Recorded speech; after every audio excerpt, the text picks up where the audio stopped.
All right, well then with that, let's move on to our first conference. Why? The EA conference. One of the cringiest conferences that I've ever seen. It's pretty bad, guys. It's pretty bad. Yeah, my notes were very vulgar.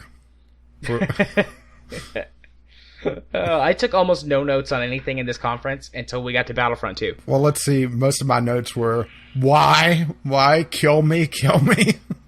Boring as fuck. Skip, please.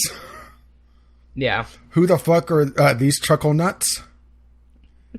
Yeah, so we should probably... Yeah, let's just go right down the list. Madden 18, long shot.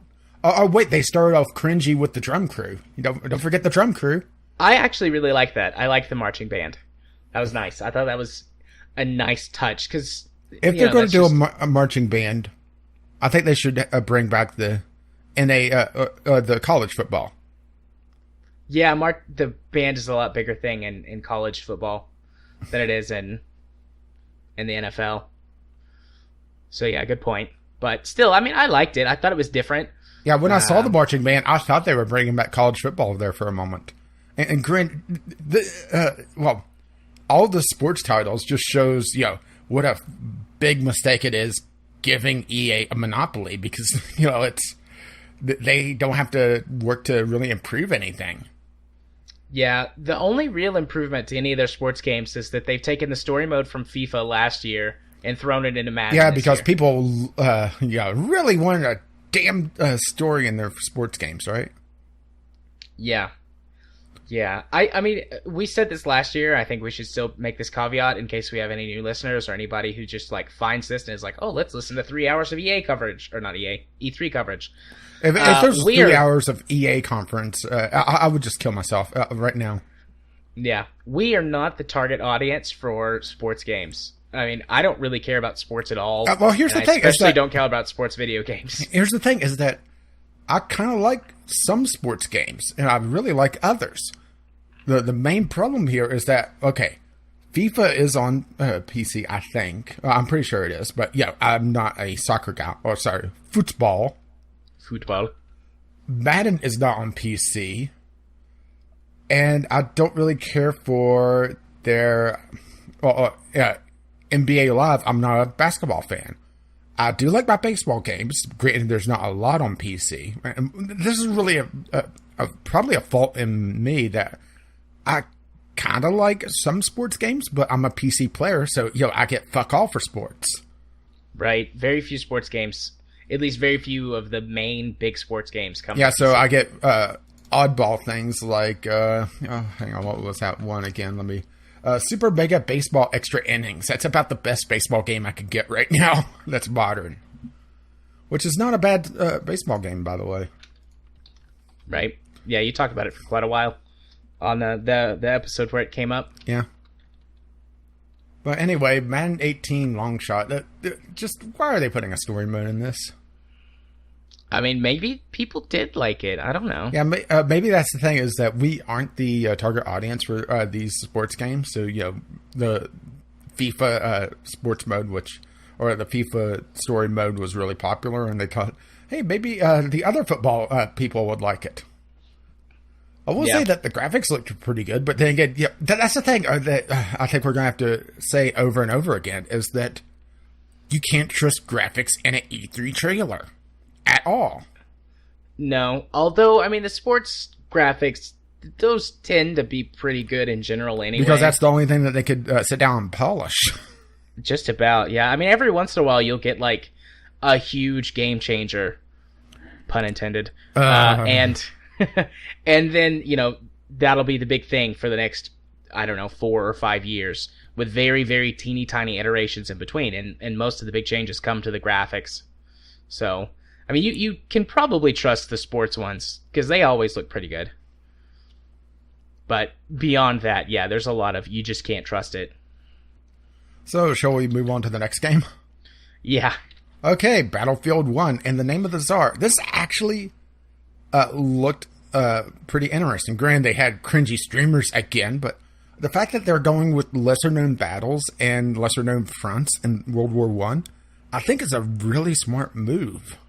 Yeah, I agree. I mean, World War One and World War Two both had, I mean, they were world wars. There were tons of things that never get covered unless you buy, one of those 50 DVD history things that covers, beginning to end. Yeah, back when the History Channel was the Hitler Channel.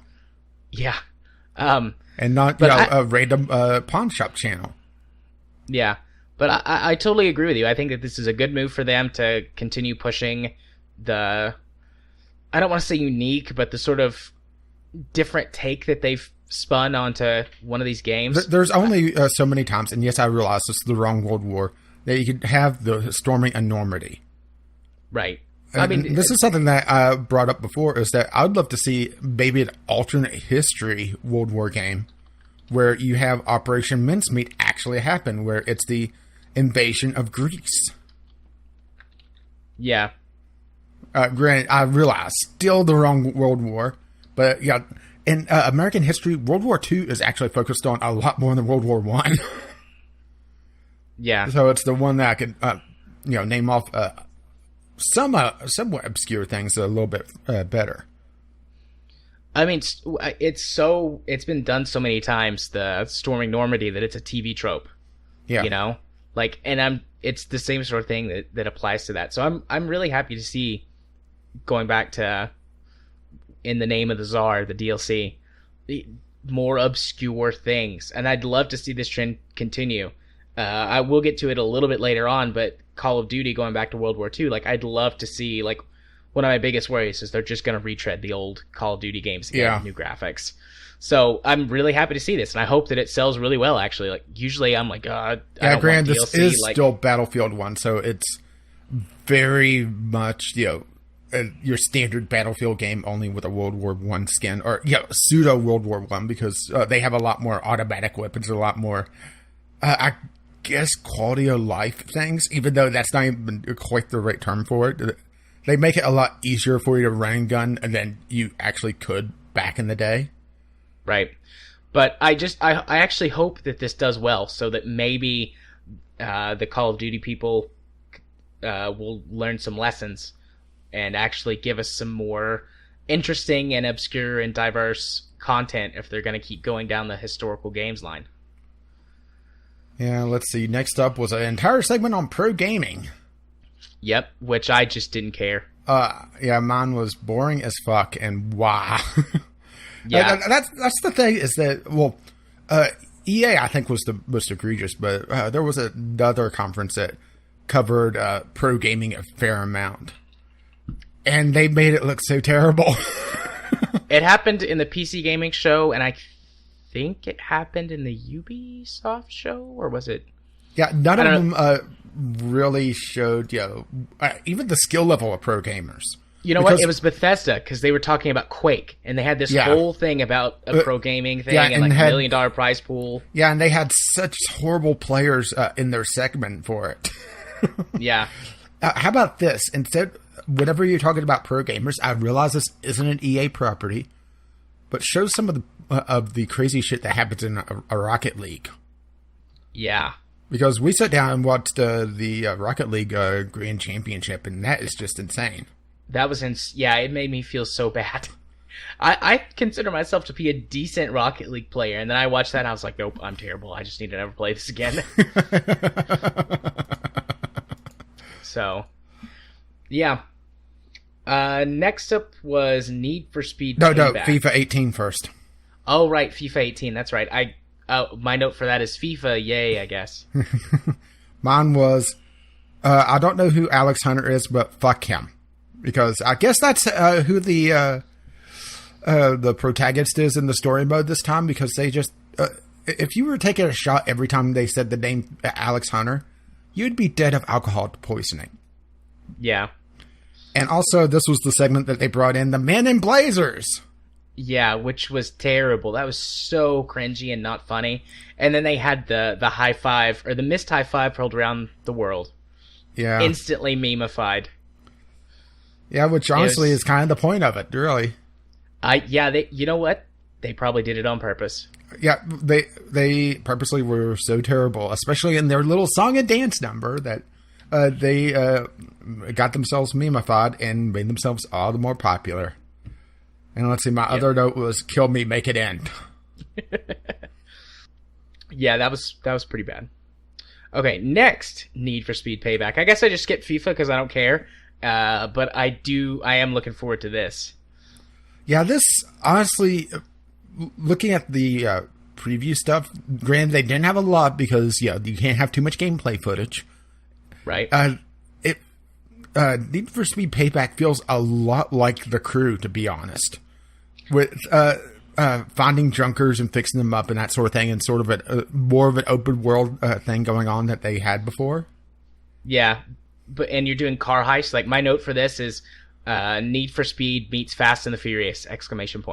Yeah, and also Need for Speed with a mix-in of Burnout crashes, which, honestly, I hope there's an option to turn that off, because in the Burnout series, it at least made sense because that was the focus of the game, was just the pure demolition and all the crazy physics going on with the crashes. But the fact that in their trailer they cut away from the action a dozen times to watch a car slowly dance end over end. You haven't played a Need for Speed game recently, have you? I guess not. That's been a thing for a long time in the Need for Speed series. The last one did away with it. What was it? I think it was just called Need for Speed. Maybe that's the thing, is that the last Need for Speed game that I played and enjoyed was Most Wanted, I think. The original Most Wanted. Yeah. Yeah, Need for Speed. The last several Need for Speed games. Maybe it's just the fact that I got away from the Need for Speed series. And when they did the free giveaway for the latest Most Wanted, the second one, because you can't have these things make sense, so of course we're going to reuse the same title. I just absolutely hated it.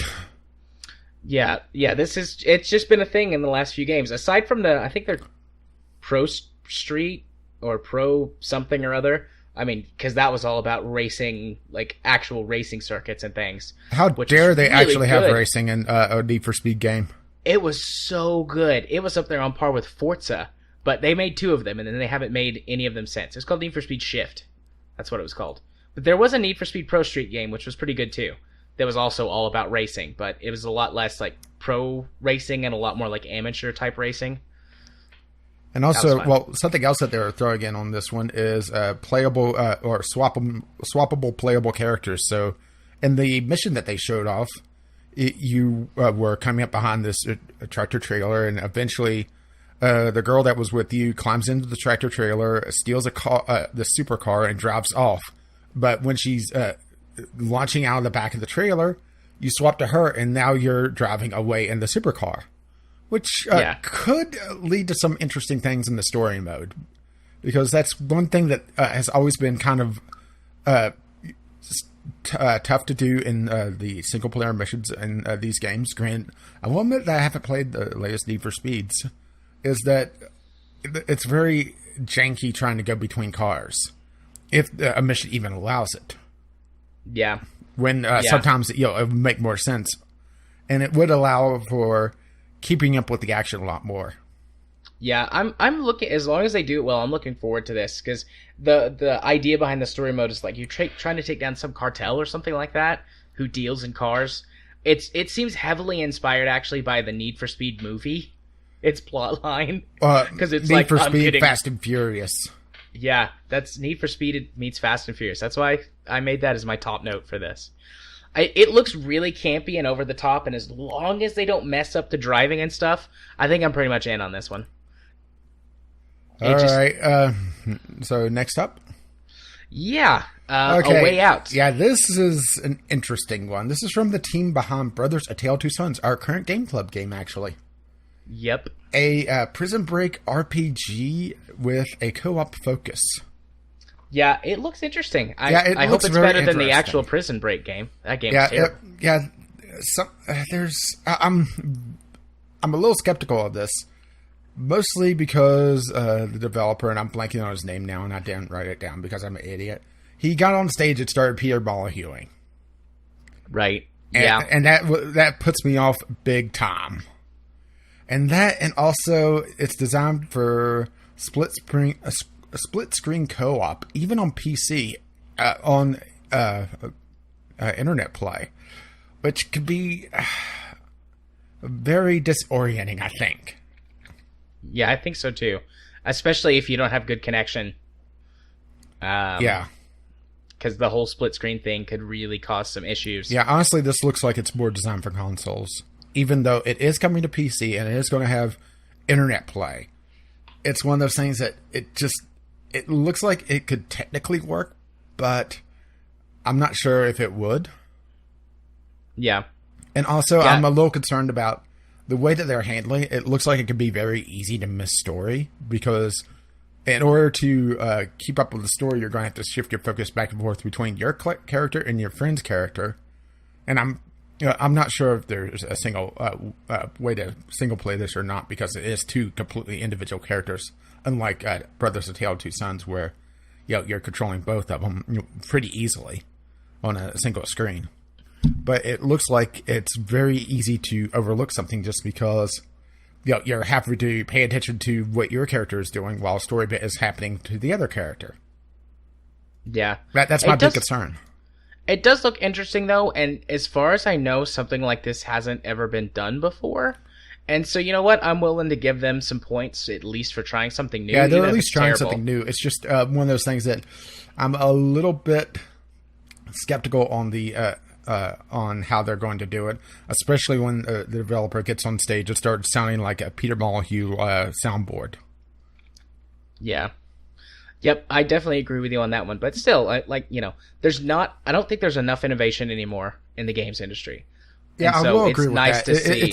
It's very expensive to make a game, so you'll see the same games over and over and over and over and over again, essentially. If it is a new game, it borrows heavily from other games. So there's not a lot of people that are willing to do the risks. And this is under the EA banner, but it sounds like this is more of like their indie department. Yeah. Or indie, protrusion from the blobulous mass that is EA until it gets fully absorbed. Yeah. Yeah, that's a good way to say it. Okay. All right. So then they brought up Seed, which is essentially Buzzwords, the segment. Yeah, Seed stands for the design department for EA, essentially. Actually, Seed is searching for extraordinary experiences and developing new game technologies, and then they just went with searching extraordinary experiences, developing Seed. I mean, this doesn't sound like it's a corporation out of an evil sci-fi, an evil corporation out of sci-fi, does it? No, they didn't really say very much about it aside from their opening. Buzzwords. Yeah, this little article that I looked up to do my homework is like, we don't really know anything about this. It just seems that they're gonna look for indie devs that are doing new stuff and absorb them and then spit out the corpse. Yeah, so it's basically what they do anyways, except instead of for big companies, for indie devs. Yeah, so in other words, EA's going to latch onto an indie dev and implant its seed into them. Hey-o. Oh my god, they're the face huggers. They are the face huggers. Oh my gosh. That actually makes me feel, in a weird way, a little bit better about it. It makes me feel worse. But hopefully it turns out to be a little more positive than we're anticipating. But I don't really have very much hope for that. Just like a tiny bit, because I'm an optimist. Or the optimist out of the two of us. But yeah, they didn't really say anything else about it, so we can't really talk anymore about it. They just said that they would say more about it later. So, yep. Then didn't they say it was going to be at Gamescom? Yeah, I think so. To be honest, I kind of blacked out at this moment. Yep. Then they had the teaser trailer for Anthem, which we're not really going to get into right now. the BioWare game Anthem. They originally were just calling it the next BioWare title. And, after the last BioWare title, that was, not exactly a shining recommendation. And my note for this was trailer, and they didn't say a fucking thing about it. More in the more in the Microsoft conference. My note was, please ban NRPG and Iron Man suits. Boy, are you going to be sorely mistaken. I mean, that's kind of what it looks like. Well, I guess we'll find out in the Microsoft conference. Then let's see, NBA Live, the 1 exclamation point. Maybe I'm not a biggest sports guy as I thought for games. It just seems like it's so cringy, you know? Yeah. My note was more sports. Like, I put a Z in there. And then they started O's. going more and more into the dribbling system. And they made it sound like QTEs, to be perfectly honest. But, supposedly that's the normal thing for basketball games. Hell if I know. Last time I played a basketball game, it was Michael Jordan versus Larry Bird. It was like a 1992 game. Yeah, I can't even remember the last time I played a basketball game. I've played one before. I just don't know when it was that I played it. A long time ago. It was on GameCube. Mine was a DOS game. So yours is longer ago than mine. Then they got into this thing where they were talking about... Well, I should say my final note was, well, so much for all the parts that I somewhat gave a shit about. Yeah. So then they talked about doing like a free games trial for Origin and EA Access. And if you listen to this on the day that it releases, you can still go sign up for the 7-day free trial. So if you want to play some games, try out some stuff that you're thinking about buying. Yeah, I remember the first one's for free. Yep, first one's free. But I mean, they just talked about Origin and Access and all that a bit and said that they were doing the free trial and then moved on to Battlefront 2. Yeah, for the last, half hour of the show? Yeah, it went for a long time. Yeah, and my first note is, game changers? Really? Would you like to talk about that some more, Rage? I don't really have anything to say about it, so... The EA conference, it feels like it's just a bunch of suits standing around trying to figure out what their gamers are really like. And putting it out as a conference. Right. And not understanding a fucking thing. And let's see, they did mention that there's an offline story mode, but that was about it, to be perfectly honest. They did have that actress that stood on stage and sounded extremely pissed off about being there. She did, but I think that she was trying to be like somewhat in character, because she's the main character from the story mode for the Imperials. Yeah, but still sounded like she was more upset that she was there than anything. Yeah. But I'm looking forward to Battlefront 2. Basically, what I felt like they were trying to say, but like not apologize, but sort of was like, hey, we know that everyone really complained and panned our game because we took away everything that made Battlefront really good. Remember, they said they got a lot of positive feedback. Remember, they talked about all the positive feedback and some of the constructive feedback. Yeah, but that's what I'm saying. Like, they apologized without really apologizing. Like, they tried to spin it. They tried to Trumpify it. But they are bringing back everything from the Battlefront series that they took away. So the single-player story mode, actual space combat, and improving the actual gameplay mechanics based around vehicles. Yeah, they did mention that all three eras were going to be present, and it just so happens that the game is 3 times bigger as the first Battlefront. Gee, I wonder if that's a coincidence. Yeah. I had a note, 3 times the content, ? The problem with the first one wasn't the lack of content. It was that you had so much shit you had to pay for missing from the previous, and so much stuff missing from the previous games. Well, that's the thing, is that further down my notes, they mentioned that they're doing the free free map DLC. They're not splitting up their community this time. Right. Which that's the big newsworthy thing about this. But then I just, my next note is just wondering how they're going to hit people with microtransactions. Yeah.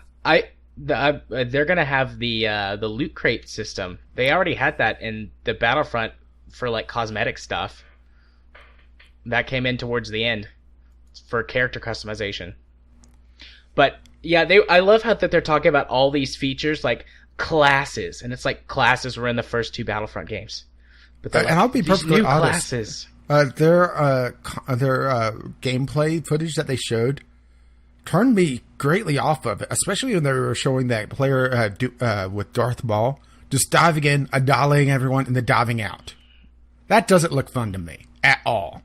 I mean, that's how the old Battlefront was when you got a hero, pretty much. Doesn't look fun. I always thought it was fun. I feel it's like one of those things that it's fun if you're the person with the hero or just happen to be on their team. If you're playing against it with someone that's a hero and competent with it, yeah, just it's not fun then.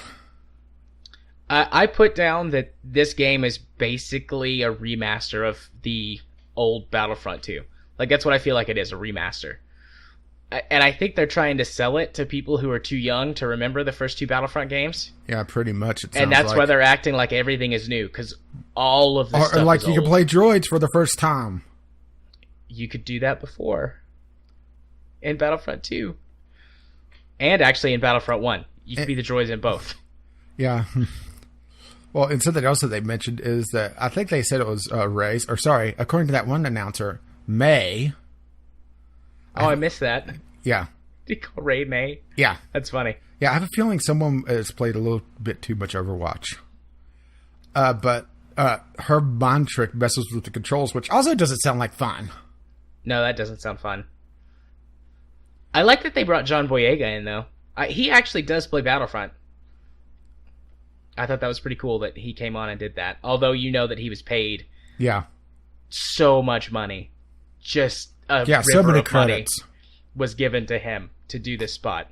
But I do know for a fact that he actually plays Battlefront. So I thought that was pretty cool. I did think that the weird casting of that gameplay footage that they showed, I didn't like that at all.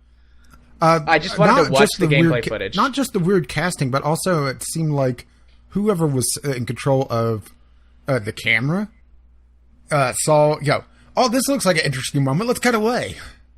Yeah. Especially when they were having some of the dogfights going on. That was, probably the most interesting bit to me. And, they immediately cut away to, someone walking down an alley. Yeah.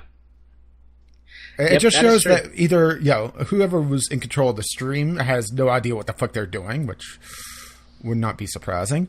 Or that they're, let's just call it like it is. They wanted to do esports overall, and I imagine that they probably have some sort of hope and dream that this will become an esport as well.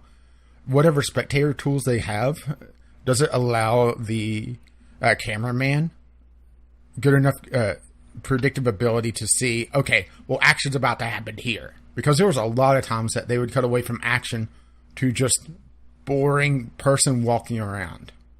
Yeah. I'm actually worried that they're going to try and turn this into an esport game.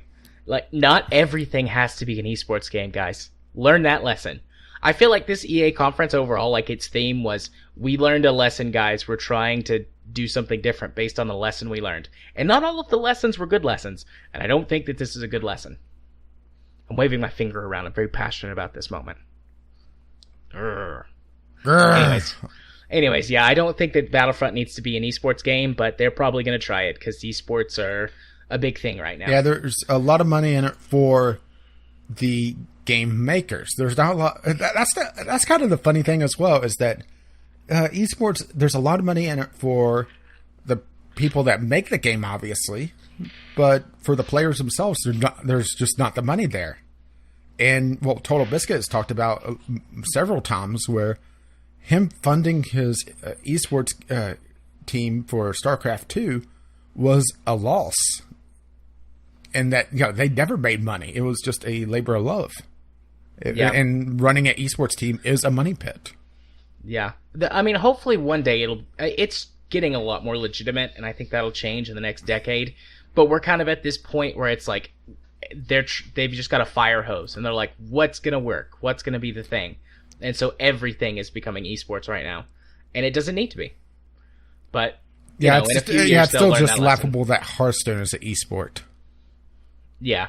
Yeah, Hearthstone's a terrible esport. It's fun to watch, but it is a bad esport because of the unpredictability. But let's not get too far off on that. We've already got, We're like 45 minutes in, and we're not even done with the first conference. Yeah, well, let's finish off the EA conference with the highlight of the evening that they decided to end up with, a fucking mobile game.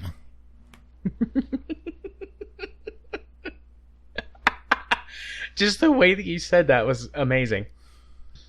I mean, really? This is what you end on? I mean, I understand that, people that stuck around for this long through the Battlefront 2 stuff are either, people reporting on it like us or hardcore Star Wars fans. So, while you wait for the next Star Wars game and or in between your runs on Battlefront 1, here, have our Star Wars scanner box on your mobile phones. Another one. Another Star Wars scanner box. Yeah, and also my entire... I have 2 notes for this. One, mobile games wrapping up at E3 conference. Goody. And then, so, who the fuck is General... Grand Admiral Thrawn? No, wait, never mind. I don't care anymore. I love Thrawn. I mean, they're using that to market to people who actually care about the extended universe. Yeah, but they how many times did they say his name in like 5 minutes? And they always use the entire name. Grand Admiral Thrawn. Yeah, it's. I think. I wonder if there's some sort of psychological trick there. They have someone on staff to write these scripts to try to implant the memory or implant some sort of feeling into. Actually, that's a good thought now that I think about it. Just how much of these scripts are built around psychology to try to get that desire going even more? A lot. A whole lot. And you can see all the tricks. Yep. All the mind tricks, as you would say. Hi-yo. Well, with that terrible pun, ready to talk in general about the conference a little bit? Because we said we would do that towards the end. Yeah. If there was anything we wanted to add. Yeah, the EA conference was a complete waste of time if you're not a Star Wars fan, pretty much. Yeah. Because skipped... Well, I was... sorry. They pretty much skipped over everything of note. Outside of Need for Speed Payback, they talked about some. And everything else was either Battlefront or their sports games. Yeah. I mean, hell, even Anthem, they just showed a trailer. Yeah. They didn't talk about it at all, despite being a pretty big release for them. I assume that there's going to be some exclusivity by the Xbox that either I just missed or they haven't mentioned yet, because that was the only other place that we saw anything about Anthem was the Microsoft conference. But we'll get to that soon. About the EA conference in general, I liked it more than you did, but I still didn't like it. But the reason I liked it more is because I'm a big Star Wars guy, and so I care about all that extra little stuff. And then I was pretty excited about Need for Speed. So that gave me a little boost kind of in the middle when it was... Once we got past all the sucky stuff, or the initial sucky stuff, I should say. And then we got into more later, but... Yeah. It was a big waste. Yeah, well, I feel like you could also see why my notes were getting more and more vulgar as we went on. Yeah, I think that they had learned a lesson, but it was the wrong lesson, and they were just trying to appeal to fans of all of their stuff. It's basically what suits think gamers want. Right, which is Star Wars for EA at this point. And esports. And esports, yeah. Star Wars and esports. So, yep. I skipped through a whole bunch of it because I watched the VOD, and I was really happy that I got to skip through a bunch of it. Particularly the men in suits. That was just bad. That was almost the cringiest thing at the conference. Almost. So close. But... Yeah, we have, another day and a half worth of conferences to get through before we get to the cringiest thing?